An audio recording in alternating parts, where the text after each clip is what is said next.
Садитесь или ложитесь удобно, и после сеанса осознанного сновидения просто ложитесь спать. Вы можете прислушиваться или не прислушиваться к словам, которые я говорю. Вы можете уснуть в наушниках, потому что этот сеанс лучше слушать в наушниках, как хотите. Действуйте так, как вам подскажет ваша интуиция. Итак, садитесь или ложитесь, включайте наушники. Я ставлю на вас канал «Осознанные сновидения».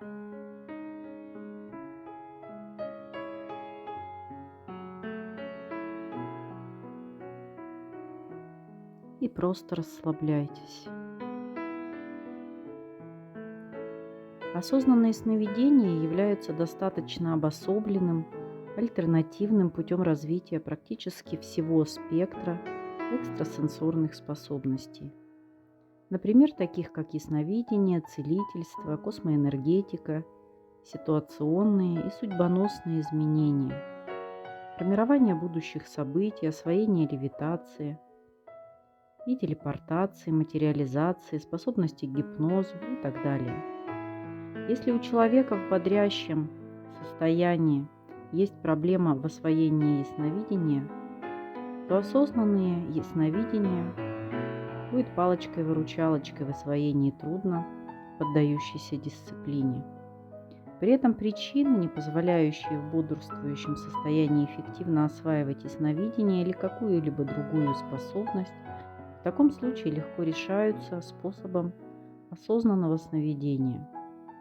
Причин возникновения проблем в освоении экстрасенсорных способностей в бодрствующем состоянии очень много.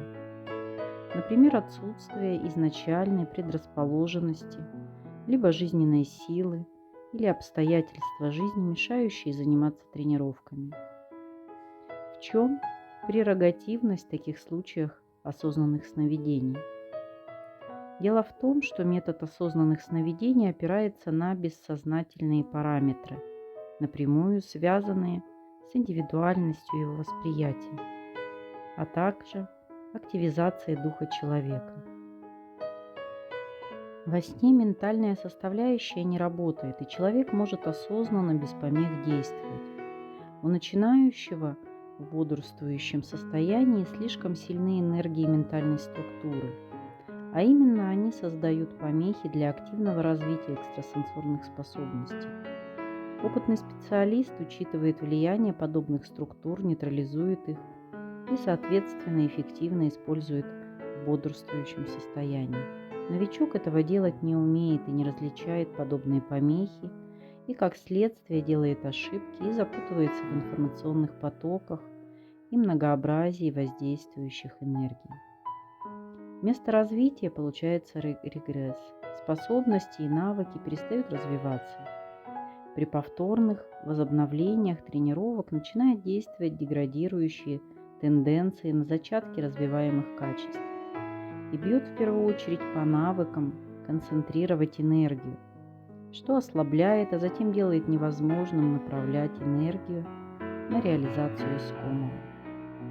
В ментальных помехах особенно актуальна проблема внутреннего диалога, которая идеально решается в осознанном сновидении. По факту, эта помеха отсутствует. И надо не забывать, что данное умение, то есть владение внутренней тишиной, считается основополагающей для развивающих особенности методы формирования экстрасенсорных способностей. Сновидение опирается на сознание тела, тело сновидения. Это тело идентично с физическим телом, но выглядит несколько по-другому. Ощущение этого энергетического тела абсолютно схоже с физическим. Если сказать, как оно выглядит, то визуально оно может иметь совершенно другие характеристики, чем характеристики вашего физического тела. Вход в миры снов есть у всех, и сны снятся всем, но не все их запоминают. Разница между обычным спящим человеком и осознанно спящим в том, что тот, кто идет по пути сновидения, избирает путь осознанного развития. Это означает, что такой человек осознанно действует во сне. И для этого он просыпается внутри своего сна. Во сне вы понимаете, что вы спите, но при этом вы проснулись. И от этой точки начинается ваша возможность развития. Находясь в сновидении, ученик начинает двигаться, ходить, впоследствии летать. Обретенное тело является мегаструктурой, которая влияет на показатель уровня энергии у человека. Когда человек не видит или перестает видеть это тело, у него падает уровень энергии. Он уходит в свой мир, восстанавливается там, а не бродит по другим мирам. Но когда это тело создано, оно имеет определенную силу. Человек в этом теле может проникать в другие миры. И это настолько реально, как реально, что вы можете ходить по своей комнате, можете в любой момент пойти налево или направо, можете в любой момент включить свет, сесть на диван. Практика учит осознанно действовать во сне и получать блестящие результаты в реальной действительности. И все это вы делаете посредством силы намерения. Со временем состояние осознанного сновидения перестает выглядеть как сон. Человек начинает видеть в реалии, вне зависимости от того, спит или бодрствует, делает ли он что-то обычно, чем занят, или у него нет вообще энергии ни на что. Тем не менее, степень развития сознания такова, что как бы человек не был занят, он осознает в любом состоянии целостность действительности. Как правило, такие люди выдающегося склада и способностей. На подобное способна только духовная элита. Даже обычному магу это недоступно. В сновидениях посредством осознанного полета в мирах и практиках определили, что существует изначально 49 миров. Эти 49 миров связаны между собой. Некоторые могут находиться в различных уровнях плотности, но каждый из них имеет свои определенные характеристики. Было определено, что для сознания человека доступны лишь только 42 мира, даже не 42, а 40. Два дополнительных мира доступны в том случае, если человек уже не имеет связи с физическим телом. И 7 миров считается, что они вообще недоступны для человека на начальном уровне развития. Ученик может знать о существовании их, действовать в них, но понять их суть он не в состоянии. Один из этих миров связан с материальной составляющей. Есть еще несколько смежных миров с материальным миром. Новички воспринимают только 9 миров. Эти 9 миров могут давать о себе знать посредством мысли, которые возникают у человека, эмоций или ощущений, как, например, мурашки по коже. Все остальные миры являются достижением людей, знающих, которые превосходят обычные стандарты духовности обычного человека. Также они доступны для людей, которые приходят с определенной миссией на Землю, являются перерожденцами предыдущих жизней, либо индивидуумами нечеловеческого происхождения. Последующие миры, которые человек может воспринимать, связаны с феноменами, которые являются источниками знаний.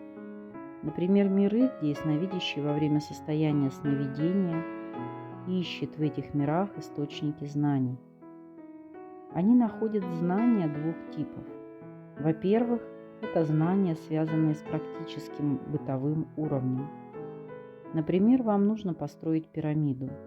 Во сне вы посмотрели, как это делать, потом воспроизвели эти знания в реальности. И прежде чем начать строить пирамиду, необходимо воссоздать ее посредством намерения, как некую структуру в отдельном мире, и понять, что и как делать, и какого размера. Затем вернуться в этот мир и начать строить. Если нужны будут уточнения, снова можно возвратиться в сон, посмотреть, что нужно сделать в мире материи. Таким образом воспроизводится объект на физическом плане. Знания, которые можно получить во сне, разделяются на две категории. Те, которые применимы к жизни, и те, которые для человека не имеют вообще никакого значения. Иногда получается, что ясновидящий получает какие-то знания и не понимает, зачем это знание ему. А потом в контексте каких-то событий оно оказывается полезным и нужным. Получайте знания, следите за своими изменениями. Все ваши изменения будут происходить во сне на уровне подсознания, потому что во время сознания мысли, неверие, напряженное состояние, тревожность мешают осознать многие вещи, которые происходят здесь на Земле, и раскрыть свои суперспособности. Сейчас ложитесь спать. Спокойной ночи. И после пробуждения в течение дня наблюдайте, что происходит с вами, как вы чувствуете, видите, как вы понимаете этот мир.